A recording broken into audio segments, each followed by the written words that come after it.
रूपा के दो बेटे थे। बड़ा बेटा महेश और छोटे बेटे का नाम रमेश था। महेश की शादी ललिता से हुई थी, जिसका स्वभाव जरा लालची किस्म का था। साथ ही वो हर बात में अपने पति महेश को उसके छोटे भाई रमेश से आगे रखना चाहती थी। उसे अपना देवर रमेश फूटी आंख नहीं सुहाता था, जबकि रमेश अपने भैया और भाभी से बहुत प्यार करता था। अरे महेश, बेटा जरा सुन तो। हाँ माँ, बोलो। बेटा, वो घर में आटा खत्म हो गया है तो ला देगा क्या? हाँ माँ, मैं अभी लेकर आता हूँ। आप क्यों जाओगे? रमेश जाएगा ना। सारा दिन कुछ करता तो है नहीं, कम से कम घर का ही कुछ काम कर ले। हाँ भाभी, लाओ मुझे थैला दो, मैं लेकर आता हूँ आटा। रूपा अपनी बहू ललिता का स्वभाव जानती थी, पर घर में कलेश ना हो इसलिए वो कुछ कहती नहीं थी, जबकि ललिता इस बात का गलत फायदा उठाती थी। कुछ दिनों बाद अचानक रूपा की तबीयत बिगड़ गई। तब बीमार रूपा ने रमेश और महेश को अपने पास बुलाकर कहा, बेटा महेश, रमेश तेरा छोटा भाई है, तो तुझे ही हमेशा इसका ख्याल रखना होगा। ऐसा क्यों बोल रही हो माँ? बेटा, अब मेरे पास ज्यादा वक्त नहीं है। लगता है बुलावा आने वाला है। नहीं माँ, तुम चिंता मत करो, हम तुम्हें अच्छे से अच्छे डॉक्टर को दिखाएंगे, तुम बिल्कुल ठीक हो जाओगी, है ना भैया? नहीं मेरे बच्चों, अब मेरी बीमारी का इलाज बस मेरी भुगती ही है। डॉक्टर कुछ नहीं कर पाएगा। अब वैसे माँ जी बात तो बिल्कुल ठीक बोल रही हैं। अब ये डॉक्टर लोग ना बस अच्छे इलाज के नाम पर तगड़ी फीस ही वसूलते हैं, बाकी कुछ होता जाता कुछ नहीं इनसे। तुम चुप हो जाओ और जाओ अंदर। बहू सही बोल रही है बेटा। एक तो वैसे भी तुम्हारे पिताजी के पास ज्यादा संपत्ति नहीं थी, और अगर बचे खुचे पैसे मेरे इलाज पर खर्च कर दोगे तो तुम दोनों के भविष्य के लिए बचेगा ही क्या? कैसी बात कर रही हो माँ? अगर तुम्हें कुछ हो गया तो हमारे पास वैसे भी कुछ नहीं बचेगा। नहीं बेटा, ऐसा मत बोल। तुम दोनों के सामने तो अभी पूरा जीवन पड़ा है। मैं रहूं न रहूं, तुम दोनों भाई हमेशा एक दूसरे के साथ रहना, बस यही मेरी आखिरी इच्छा है।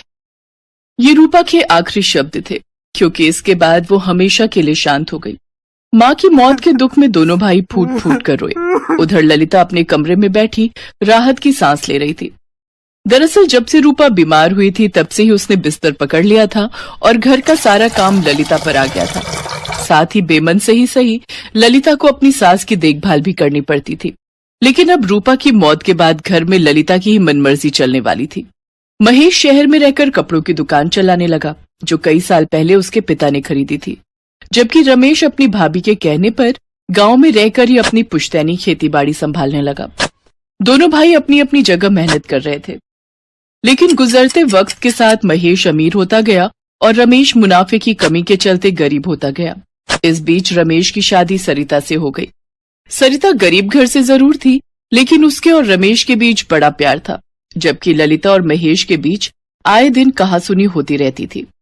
फिर एक दिन, सुनो जी, अब बस करो, आ जाओ। अरे वाह, खुशबू तो बहुत बढ़िया है, लाओ जल्दी से दे दो। अब हाँ ये लो। अब सुनो जी, मुझे आपसे एक बात कहनी थी। हाँ तो बोलो ना। मैं सोच रही थी क्यों ना हम भी शहर जाकर रहें, वहाँ आप ज्यादा कमाई कर सकते हो। मैंने तुम्हें पहले भी बताया कि ये खेतीबाड़ी मेरे बाबूजी की निशानी है। अगर मैं शहर चला गया तो ये सब कौन देखेगा? तो बड़े भैया भी तो सब छोड़ छाड़ कर चले गए। बड़े भैया की वो जाने, पर मैं अपने माँ बाबूजी की निशानी को ऐसे नहीं छोड़ सकता। सच तो ये था कि रूपा की मौत के बाद से महेश भी अब ललिता के रंग में रंगने लगा था। रूपा के जाते ही महेश और ललिता ने सबसे पहले शहर की दुकान पर कब्जा किया, जबकि गांव की खेतीबाड़ी रमेश के जिम्मे छोड़ दी, और इस तरह से बिना कुछ कहे सुने दोनों भाइयों में संपत्ति का बंटवारा भी हो गया। हालांकि रमेश के पास जो खेती की जमीन थी उससे कहीं ज्यादा कीमत शहर में उसे एक दुकान की थी जो अब महेश के पास थी, लेकिन रमेश ने कभी इसे लेकर शिकायत नहीं की। वक्त ऐसे ही बीतता रहा। फिर एक दिन रमेश और सरिता घूमने के इरादे से शहर गए, तो ललिता और महेश दोनों को ही उन्हें देखकर कोई खुशी नहीं हुई, बल्कि दोनों का व्यवहार रमेश और सरिता के लिए बहुत रूखा था, तो उन दोनों की वहां ज्यादा रुकने की हिम्मत ही नहीं हुई और दोनों सिर्फ चाय नाश्ते के बाद ही वापस लौट गए। और फिर देखा तुमने? क्या क्या देखना था? कैसे सज धज कर आई थी हमारे घर। नकली गहने पहनकर मुझे चिढ़ा रही थी। अरे उसे क्या पता कि मेरे पास उससे 4 गुना गहने हैं, वो भी असली, खालिस सोने के बने। अरे छोड़ो ना। अजी कैसे छोड़ दूं? इन देहातियों की इतनी हिम्मत भी कैसे हुई मेरे सामने इतना इतराने की। अब देखना मैं कैसे मजा चखाती हूँ इस रमेश और इसकी बीवी को। दरअसल सरिता शहर में अपनी एक सहेली की शादी में शामिल होने आई थी, इसीलिए वो थोड़ा सज धज कर आई थी। लेकिन ललिता को लगा कि वो उसे चिढ़ाने आई है। ललिता के दिमाग में खिचड़ी पकने लगी और फिर उसे एक खुराफात सूझी। कुछ ही दिनों बाद हरियाली तीज का त्योहार आने वाला था और इस खास मौके पर वो महेश को लेकर गांव पहुंच गई, सीधा रमेश और सरिता के घर। और कैसी हो देवरानी? अरे भैया भाभी आप लोग आइए ना, बड़ी खुशी हुई आप लोगों को यहाँ देखकर। बड़े दिन हो गए थे गांव आए, तो सोचा इस बार हरियाली तीज यहीं मनाऊं, अब तुम्हारे साथ। अरे ये तो बहुत ही अच्छी बात है भाभी, बहुत अच्छा रहेगा, हम दोनों साथ मिलकर त्योहार मनाएंगे। दरअसल ललिता तीज मनाने नहीं बल्कि अपनी देवरानी सरिता को चिढ़ाने आई थी।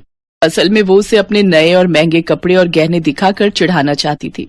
हरियाली तीज वाले दिन सरिता सुबह जल्दी उठी, नहा धोकर साफ कपड़े पहने और फिर पूजा करके व्रत रखा, जबकि ललिता दिन निकलने तक सोती ही रही। फिर जब उठी तो सरिता को सजा धजा देखकर उसका पारा फिर से चढ़ गया।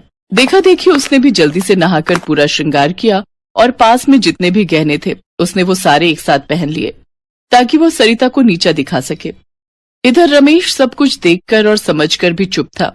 सरिता ने हरियाली तीज की विधिवत व्रत और पूजा की, जबकि ललिता का सारा दिन बस सजने संवरने में ही लग गया। और फिर अरे सरिता, अब कैसी लग रही हूँ मैं, जरा देखो तो। आप बहुत सुंदर लग रही हो भाभी, सच में। अच्छा ये तो बताओ कि हमारी सास तो है नहीं, तो हम सुहागी किसे देंगे? ये सवाल मेरे मन में भी आया था भाभी, तो मैं सोच रही थी कि हम दोनों गांव के शिव मंदिर चलते हैं और वहां माँ पार्वती को ही सुहागी दे आते हैं। हाँ तो ठीक है, फिर चलो। सरिता बिल्कुल सामान्य थी, उसे ललिता के महंगे कपड़ों और गहनों से कोई फर्क ही नहीं पड़ रहा था और ये बात ललिता को बहुत खल रही थी। उसने कई मौकों पर सरिता को नीचा दिखाने की कोशिश की, लेकिन सरिता सब कुछ अनदेखा और अनसुना करती रही। फिर जैसे ही दोनों मंदिर जाने के लिए घर से बाहर निकली, तभी वहां कहीं से एक बूढ़ी औरत आ पहुंची।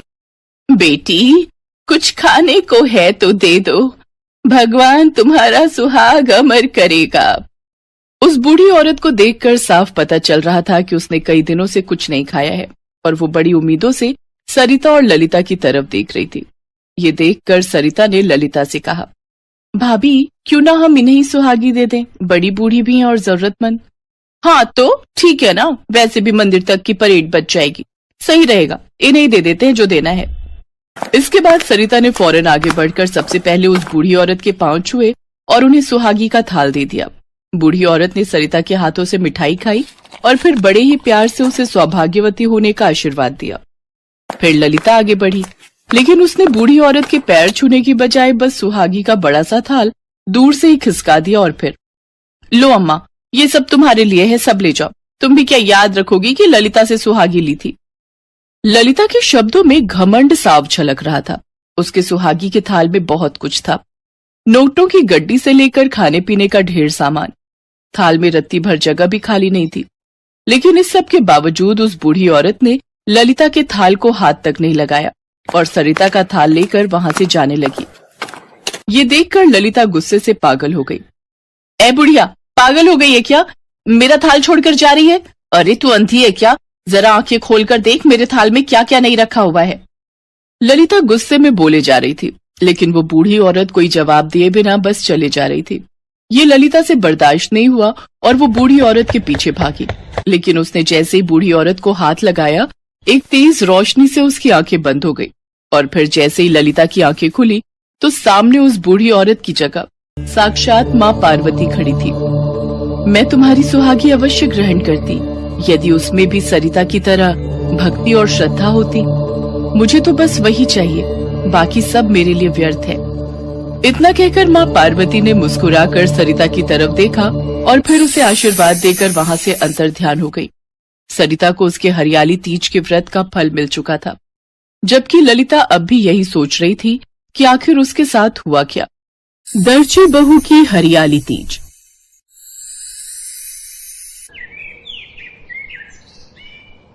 सुनैना को पता था कि सुनील को दूसरी नौकरी मिल तो गई थी, लेकिन सुनील की तनख्वाह बहुत कम थी। किराए का मकान, राशन, बिजली, पानी और घर के खर्चे, सब कुछ एक अकेले सुनील की नौकरी से होना मुश्किल था। इसलिए सुनैना काफी समय से कोई काम सोच रही थी। एक दिन फोन पर बात करते हुए सुनैना ने अपनी परेशानी बहन से साझा की। दीदी, वही तो समझ नहीं आ रहा कि क्या काम करूं जिससे थोड़े पैसे आने शुरू हो जाएं। सुनैना, बात सुन, तू वो जब मेरे पास आई थी तो तूने सिलाई सीखी थी, तो कहीं किसी बुटीक में जॉब कर ले। हाँ, ये आइडिया अच्छा है दीदी, ढूंढती हूँ कहीं किसी बुटीक में मिल जाए काम। सुनैना ने उसी दिन से दर्जी की नौकरी ढूंढनी शुरू कर दी। एक दिन सुनैना बाजार से गुजर रही थी, उसने देखा एक नया बुटीक खुला है। बाहर लिखा था, सिलाई के लिए महिला दर्जी की जरूरत है। सुनैना बुटीक के अंदर गई। उसने देखा बुटीक अंदर से बहुत ही शानदार बना हुआ था। जी कहिए। जी नमस्ते, मेरा नाम सुनैना है। मैंने बाहर एक बोर्ड देखा, आपको एक लेडी दर्जी की जरूरत है। सर, मैं सिलाई जानती हूँ, मैंने सिलाई सीखी हुई है। देखो सुनैना, हमारे बुटीक में तुम्हें काम तो मिल जाएगा, पर तनख्वाह तुम्हें 2 महीने बाद मिलेगी। 1 महीना पहले हम देखना चाहते हैं कि तुम कैसा काम करती हो, चलेगा? बुटीक के मालिक की बात सुनकर सुनैना थोड़ी चुप हो गई। फिर उसने पूछा, सर, तो 2 महीने बाद मुझे 2 महीने की सैलरी मिलेगी ना? हाँ, तुम्हें 2 महीने की तनख्वाह इकट्ठी मिलेगी। 25,000 रुपए महीना दूंगा। सुनैना को पता था काफी समय से वो काम ढूंढ रही है, लेकिन उसे काम नहीं मिल रहा है। 2 महीने के इकट्ठे पैसे मिल जाएंगे, ये सोचकर सुनैना ने नौकरी के लिए हाँ कह दी। और फिर अगले दिन से सुनैना बुटीक पर नौकरी करने लगी। आ गई बहू, रसोई में कहाँ जा रही हो? पहले हाथ मुंह धोकर कपड़े तो बदल लो। जी माँ जी, वो दाल चढ़ा दूं, फिर रात के खाने में देर हो जाएगी। चिंता मत करो, खाना मैंने बना दिया है। अब मेरी बहू पूरा दिन मेहनत करेगी तो क्या मैं खटिया तोड़ने के लिए बनी हूँ? अब से बिल्कुल भी परेशान होने की जरूरत नहीं है। शाम का खाना मैं बना दिया करूंगी। जाओ अब जल्दी से कपड़े बदल कर आ जाओ, फिर हम तीनों मिलकर साथ में खाना खाएंगे। थैंक यू माँ जी, मेरा साथ देने के लिए। सुनैना की आंखों में खुशी के आंसू थे। उसकी सास सच में बहुत सपोर्टिव थी। सुनैना, तुम बता रही थी कि तुम्हें 2 महीने बाद सैलरी मिलेगी। ध्यान रखना कहीं सैलरी मार ना जाए तुम्हारा मालिक। आजकल बहुत धोखाधड़ी हो रही है। नहीं, और भी दर्जी वहाँ काम करते हैं, मुझे नहीं लगता कुछ गलत होगा। सुनैना ने बुटीक के मालिक पर विश्वास किया और काम करने लगी। सुनैना की सिलाई लेडीज को बहुत पसंद आने लगी। अब धीरे धीरे बुटीक के मालिक को भी लगने लगा कि सुनैना की वजह से उसकी बिक्री बढ़ी है। इसलिए 2 महीने बाद मालिक ने सुनैना को उसकी पूरी तनख्वाह दे दी। सुनैना बहुत खुश थी। उसके हाथों में 50,000 रुपए की पहली तनख्वाह आई थी। सुनैना ने उन पैसों को बहुत संभाल कर खर्च किया और बाकी कुछ पैसे जोड़ कर रख दिए। जीती रहो बहू, भगवान तुम्हें और तरक्की दे। माँ जी, एक बात कहूँ, आज ये सब आपके और सुनील जी के सपोर्ट से ही संभव हो पाया है। सुनैना, तुम भी तो मेहनती हो, तुम्हारा काम लोगों को पसंद आया।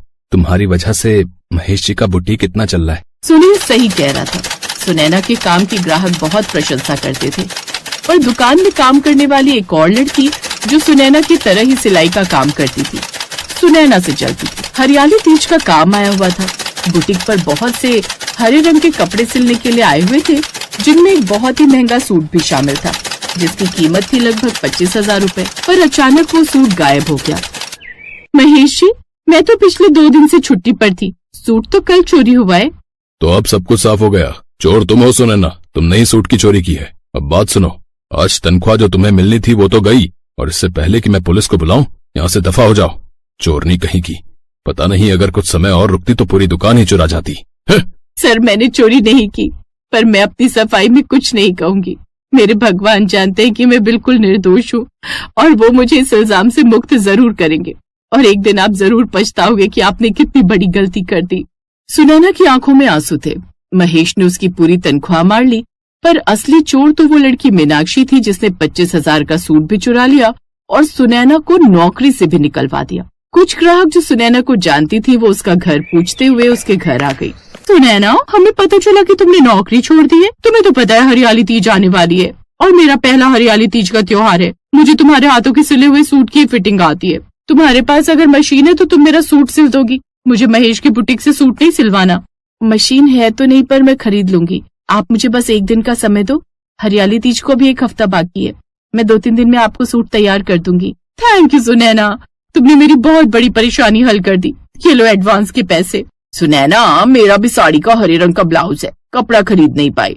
अगर तुम इस साड़ी के साथ का ब्लाउज खरीद कर सिलकर परसों तक तैयार कर दो तो हो जाएगा ना। मेरी भाभी की पहली हरियाली तीज है, वो घर में बड़ा फंक्शन कर रहे हैं, मुझे वहीं जाना है और मुझे तुम्हारे हाथों के ब्लाउज और सूट की फिटिंग परफेक्ट आती है। जी कर दूंगी, ठीक है, आप मुझे एक बार फोन कर लेना, मैं परसों तक सिल दूंगी। काम ने अब खुद सुनैना को ढूंढ लिया था। कहते हैं जब व्यक्ति में हुनर होता है तो उसका काम बोलता है, और यही सुनैना के साथ हुआ।